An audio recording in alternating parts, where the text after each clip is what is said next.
Kia ora, my name's Margie Olds, and this is the Glenohumeral Gurus podcast. This is a podcast for clinicians interested in shoulder rehabilitation. I'm a shoulder therapist based in Auckland, New Zealand, and in this podcast, I interview clinicians and researchers across the globe about their research and their clinical practice on how we can improve outcomes for people with shoulder pathologies. The aim is to learn, laugh, and try to work out how we can help people with shoulder problems. Enjoy the podcast.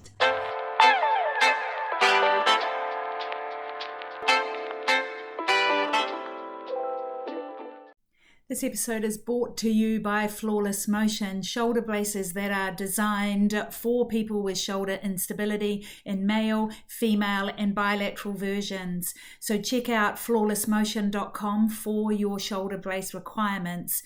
We've also just expanded now to the UK, so if you live in the UK or Europe, you can get your shoulder braces much more quickly. So check us out at flawlessmotion.co.uk and you can check out our shoulder braces there. Cheers. Hey everybody, welcome back to part 2 where we talk with Kathryn Fahy about her return to sport testing and what she's up to at Aspetar. If you missed the first podcast with Kathryn, then I'd encourage you to go back and listen to the podcast on the Karma Cuff where we talk about her research in rotator cuff tears. Enjoy.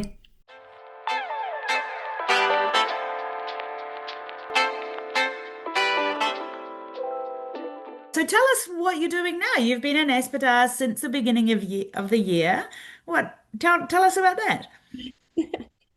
Yeah, so yeah, like a really big journey. I think already in 11 months we've had essentially our world conference where we had a 2-day workshop for shoulders, Yeah.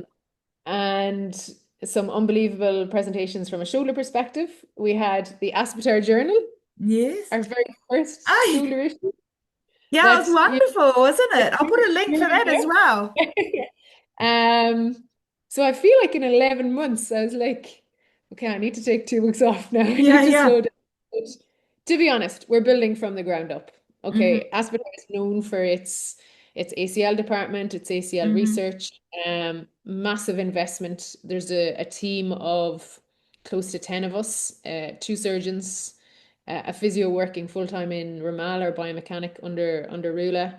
And essentially, what are we doing? I am creating more questions and I think they hate me. Hey, tell me So your questions. I'm interested to hear because it's a very analytical brain, is what I'm learning, Kevin. So tell me the questions.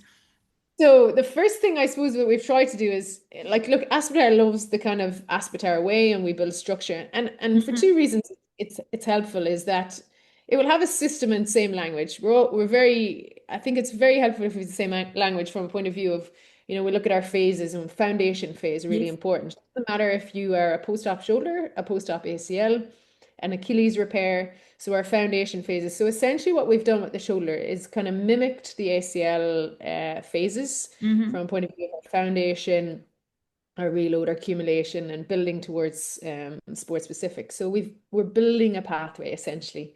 Yeah. Um, One of the biggest things that my bias is, and I like that I'm there because I'm constantly being questioned, and that's what's really nice about the environment, Mm-hmm. is that we don't spend enough time, and I've spent a huge amount on that foundation phase around our motor control stuff, a Mm-hmm. lot of your stuff. And I think if we can get better a better outcome in that early phase, I think it Yeah. will help us because we always keep looking to the return to sport Yeah. and testing, and we'll get to that. But for me, what I've probably learned over the last 15 years is that we don't slow down and spend enough time on Yeah. the repetitive patterning, the good control, the good movements in that early phase. Mm.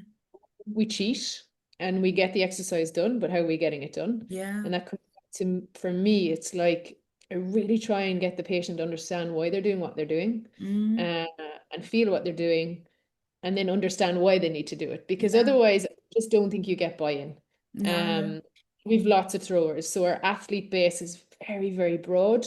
Mm-hmm. Um, Obviously football is probably the biggest sport played in Qatar. And to be honest, I was in Paris Saint-Germain probably a month ago now, and presented the football shoulder, because I'm telling you, we're seeing Yeah. a lot more issues. It's becoming a very high speed game, high contact, high collision, high pressing, Yes. lots more contacts on the ground. So probably at the moment, we've got a huge amount of midfielders who are Mm. post Bankart stabilization. So there definitely is an element of that growing within football. And I love Joe's work on that. I love a challenge. How quickly can we get these boys Yeah. back? It's an issue. One of my questions is, yeah, the sling, and we're kind of looking at that, if we think about, can they self-select when they start coming out of it? Because again, you look at the research around why they're not going back. I think it was, I can't remember the paper, and it was like 16% of them weren't going back to play at Mm. post-Bankart stabilization. And 80% of them were talking about it was shoulder related, it wasn't anything else. And the biggest thing is feeling of instability, Yeah. fear, Yeah. you know. And I'm like, I think with the sling, we kind of instill a little bit of fear, and I like to empower them. So if Yes. we allow them to come out when they want to come out, or Yes. if we set the time. And the other thing is, like, some surgeons will say 6 weeks. I think Yes. we're slowly starting to come down. There was a 1 versus 3 weeks. And I think there are the questions I have around that. Can we get Mm. them out earlier? Can we mobilize them earlier? Can we start them, and reduce the secondary issues that we often see from immobilization?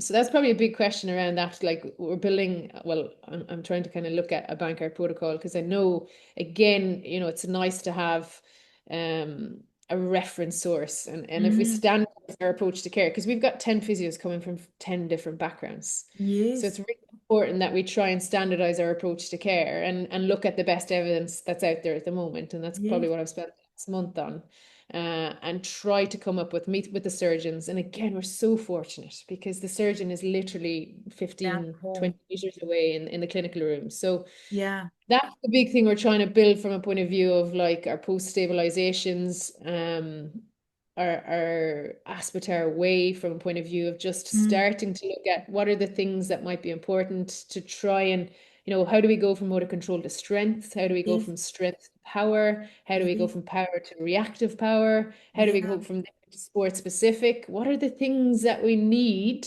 Yeah. to allow that transition and make sure? I just feel like we haven't done a good job at this cohort, and we Mm. are getting better, but Mm. it's trying to understand what are the factors that are probably influencing the care, Mm. and influencing the outcome at the end. And that's when you move to, like, your return to sport testing. But I Yeah. think, again, it's like that's the end point, and we're still Yes. looking at that. But, like, I just feel like we need to be better at filling our buckets to get to Yeah, the end point. I would agree because historically, and I know there's some nice systematic reviews, historically it's been very time-based in that space, hasn't it? Without any clearly established criteria or even are they the right criteria? Like that's the thing is so we go for range of movement and pain and strength and try to layer that up, but are we even looking in the right places? And this is the thing, and, like, we did the workshop, and, like, again, it's trying to say to people, this is what we think right now. Yeah, This could change next year. This could change by yeah. the end of this could change in, and you're right. And like, using the ACL as a model is really nice, but, like, Mm. it's a very different joint. Like, Yeah, I always say, like, there's a reason why nobody has cracked this code. Like, it, yeah, it is, but it's like, and that's kind of what we're looking at, is more of, when we look at the Bankart protocol now, I don't have time in there. yeah. Um, so it's looking at that criteria. But as you said, what are the criteria you're looking at? And I think it's like, right, we'll gather, a wide range. And again, our patient population are very different, Yeah, so yeah, again, yeah. we're Before looking. we go to that, because I want to ask you how generalizable you think research is across the different cohorts that you've worked in. But the criteria, let's just come back to the criteria quickly. What are you, if you're not measuring using time, what are you using to progress people through? So essentially what we're looking at is kind of a couple of what we call like exit points. So we're looking at kind of an Okay. exit criteria. So when you look at motor control, and the way I've kind of like tried to simplify it, and again, I think the key thing is here, can we make it simple? You Yes. know, and it's not about that it's like you need to do this and then you need to move, and it's very interchangeable. So if you look at motor control for an example, for me it's like, have they got good flexion through range? And what we've done is come up with a couple of different exercises to do that. And like again, very lucky with Rod there, we can chat through like our understanding. And we always start with our flexion through, the patterns of movement. And talking about your position of the cuff in that neutral and how much, they're way more comfortable here. And you look at Andrew's stuff from Australia and understanding when the cuff is in that position, it tends to be in, a much more comfortable position for them. So we look at flexion and extension. We look through the pattern movements in a single plane first, and then we move into multiplanar and isolating the movement. And what we look at from a qualitative point of view in that motor control phase is we do have an exit exercise. So flexion, we just have our banded flexion through range, good Yes. quality range. And again, you're quantifying, yes, I know it's qualitative, good control, good pattern. But the other thing, the big thing that I'm kind of looking at is your active and your passive range equal Yes. or within 10%? Okay. And again, I don't know. Like for me, clinically, I feel like this is really important, especially in our throwers. But like if they can actively, and especially on more rotational, because we get the flexion quite easily and we get the abduction. Like I wouldn't even check that some days when they come in because I know. But like in that position, if they can actively get to 90 degrees, often you're like, oh, that's really good. Yeah. But passively, some of our cohort go to 136. Yeah. So for me, you're living in a danger zone where your bumper car has no bumpers in Yeah. that 90 to 136. And I'm like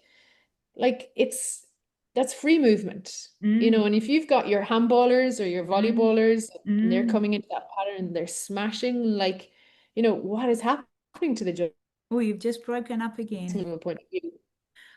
Yeah, I would agree in that the amount of available range, isn't it? It's around if you have this is what I spend time explaining to my patients. You have all this range, but this is where you lose your strength and control. So this is where you're at risk. And I think in that instability population, I've really targeted that deficit in that range. I think that's incredibly important. And what we know then from Adele's work, looking in those different ranges, how it's not your max strength and neutral on your handheld dynamometer. That's not the important thing necessarily.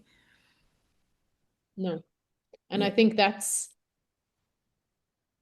that was the key thing for me Mm. when I came here, and I was just like, why are we just doing neutral here? Like these Yeah. guys, and you're right, like, I mean, and I think we were probably lucky enough in Ireland because again, our population probably doesn't sit in that kind of more hypermobile, hyperlax, Yeah. Yeah. they're quite stiff, they're quite built, muscly, quite strong, and it's Yes. very rare I would see somebody going past 90. And that's the other thing. It's like here, oh, they'll go, and I'm happy enough to bring them there because Mm. they're going to do it at speed. Mm. So Zhao, our poor biomechanist, is afraid of his life when he sees me walking in the door if I'm going testing one of my handball players because I need him to go to Yeah. 126 degrees, and we've played around with the belt position actually, and this was massive. We saw massive differences with where we standardized the belt position on our IKD, and Okay. that was just because I was in there watching it when he did it. Yeah. So, so much to learn there. Oh, So much. yeah, isn't there? Isn't there? And I think we were just talking briefly before around generalizability of research and how the cohort that you're working in really influences the questions that you have, doesn't it? I mean, my cohort here in New Zealand, mostly young players in contact and collision sport, because that seems to be such an important mainstay of New Zealand culture. And so that then influences my questions. We now see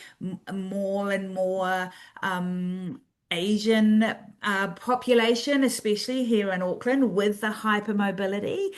And that's what I see clinically, but I look to the research and that's not really stated in the research, isn't it? I think is firstly, I guess my message to clinicians is to look at the cohort of people tested, isn't it? I think that's important. What, do you have any thoughts on that space?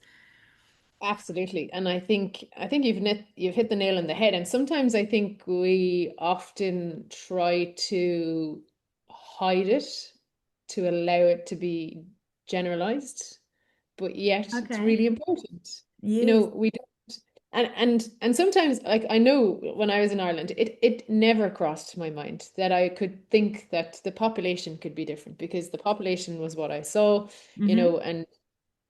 and then I came to Qatar, and like the first thing really was like, okay, 6 week immobilization. I was like, are you having a laugh? Like, oh, like what's going on here? Like, and then it was like, oh, okay, because we need to protect the patient cohort. And then I was like, the more I was here, I was like, okay, now I understand. Like, they've had experience around where they've had issues with patients because they are so hypermobile, or, often I use that term kind of floppy, Mm. and that comes down to the culture and the history here. You look at New Zealand, you look at Ireland, they're big sporting nations, really good, primary school development, motor control development, good training Yeah. age. Mm. And I've come here and I'm like, often I'm just trying to teach a 14-year-old kid with knee pain how to skip. Like, Yeah. without a doubt, I think it's really important that we do explain a little bit better what our cohort looks like, because I actually think it's really valuable, because as you Mm. said, that research I've done now really actually resonates with you, Mm. whereas you haven't been able to find it because the rest of the research has been, Caucasian white in, Yeah. developed countries with really good sporting resources and really good training age and really good access to gyms. And like, Yeah. now my first question I always ask the patient is like, what does their week look like? What does their training week look like? How long are they in the sport? Mm. Do they do an overhead sport? Do they do one before? Because here they jump sports like the weather at home. Like, Right. so, it's really, I think they're really important questions to ask, and especially in shoulder injuries. And often that data is not captured, is it really, in, Yeah. in research? And And just clinically, what do you think influences that? I mean, how do you frame that up as a question? Because at what age did you start flowing, or your kid that you're teaching to skip? I mean, I would never ask one of my patients, when did you start skipping? How do you? yeah. I think it's kind of, I've probably now built an understanding of the baseline kind of physical qualities that are here, Mhm. um, and when I think about shoulder as well, like, yeah, I love the shoulder, and I have a real interest in the shoulder, but like I see all injuries here. I see Yes. knee, shoulder, hip, ankle. The only thing I don't see, well, actually I do, because I do have the ACL group every now and then, but and then I think about shoulder and I'm like, a handball player, or, a young player. And I'm like, well, what's their hip strength look like? Because, are they pulling more with their shoulder? Like, so, like, I think it's a valuable question around just physical qualities. Yes. Here it just leads to, like, I had a patient the other day and I think he had 17 dislocations this year and like didn't bother him in the slightest. Mhm. And I looked at his MRI and I was just like, oh my God. And like, again, like just reaching, and that's his norm, because Yeah. again, like just huge amounts of range, huge amounts of mobility. I don't know. I don't know, has it any influence? Does it, does it decrease the risk of dislocation because they're floppy? Like, I don't. I really We don't don't. know But that, do we? until we Yeah. start collecting, more information to try and look, answer some questions from a point of view. But like, yeah, I think it's really important to understand the patient that's in front of you, Yeah. and that will help your decision making. And especially around some of our soccer players, yeah, they have dislocation. Do they need to be stabilized straight away? Like, there's so many variables. Mm. Um, and sometimes we search for that blueprint. And I'm not sure even in my time are we going to find a blueprint, or should we even find a blueprint? No, Because no, and because it is about the patient in front of you, I guess, but how we lean on the research, I guess, to inform our practice is, exactly, yeah. yeah. Yeah. Hopefully maybe in 10 years' time when you Yeah, come back. maybe. Yeah. In 10 Hopefully years, in we'll 10 be. years, because I don't know if it's Yeah, going to be I'm answered. thinking the same thing, Kathryn. We'll still be in the desert in 10 years. Yeah. In closing, do you have anything you think, Sim? What's your takeaway for clinicians listening to this podcast? What do you want them to know about the work that you've done and the work that you're doing? What do you think is important for them? I think the first thing and the most important thing is don't be afraid to not know. Yeah. Like, I think sometimes we really, I think, do we have this perception that we need to tell the patient, oh, it's this, and I think explaining to the patient and getting them to understand I think it makes the patient more active in their care. They Mm-hmm. think about things more and it Mm-hmm. helps us become clearer on our direction or on our choices around treatment or intervention. So for me, it's been open with the patient Yeah. and been honest in that, look, this is what we think. We're not 100% sure. Let's go and let's stay involved. Like keep them Yeah. active. As patients come in, often I'm like, oh, why are you doing that? My physio gave it to me. I'm like, no, I asked you, why are you doing it? you know and I think it's really important, and that's the second part that leads into making sure the patient knows why they're doing it, Yes. get them to understand the exercise so they can execute the exercise. And Yes. I definitely think we lose that quality. And as you said earlier, you skip on to, oh, I better find another exercise. And actually it's not the exercise, it's how it's either thought, how it's executed, or the patient just really doesn't know what they're doing. And Yeah. that's okay too. That's when you change the exercise. The patient really can't understand why they're doing it. So Yeah. for me, it's like, yeah, it's been honest and saying that, we're not 100% sure, but this is using whatever available information that matches the patient in front of you to help inform your decision, Yes. and then making sure your patient is centered in that decision and understands why you're choosing what you're choosing. And then the last one for me is always just always tell them there's a plan B. There's always a plan B. Yeah. I think that's important for them to know that, like, okay, let's go with this, but it's okay. There could be a plan B here. And that's what gives them confidence, I guess, in their clinician because they know their clinician's got this. Do you know? Like, and this is our first plan, and if this doesn't work, then we'll come up with this other plan. And I think it is really important. And I can't remember who said it, and Adele and I were talking about this, and like, you've struck gold when the patient comes in and the surgeon has said, I'm going to send you to that physio because they're specialists and they know what they're doing. Like, Yes. I could tell them to stand on their head and they're probably going to do it.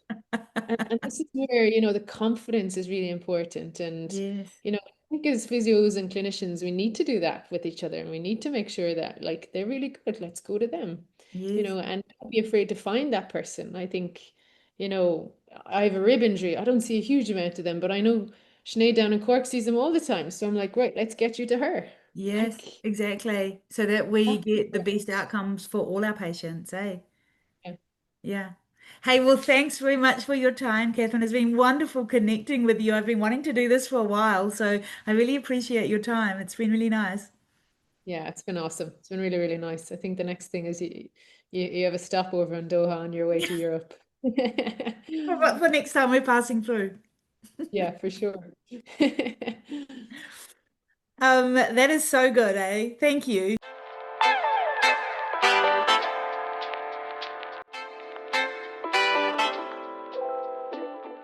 And thanks again to Flawless Motion for supporting this episode. So, if you want to know more about the shoulder braces or other clinician resources, then head to flawlessmotion.com or flawlessmotion.co.uk for more information.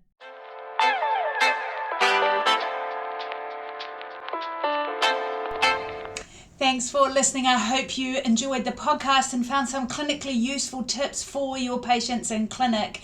Please subscribe to the podcast and follow me on social media to keep across the latest releases of the podcast. Don't forget, if you need a shoulder brace for your patients, then check out our shoulder braces at flawlessmotion.com. And if you want to know more about assessment and treatment of rehabilitation of your patients, then check out the online shoulder courses at margieolds.com. Otherwise, take care, enjoy, and see you next time.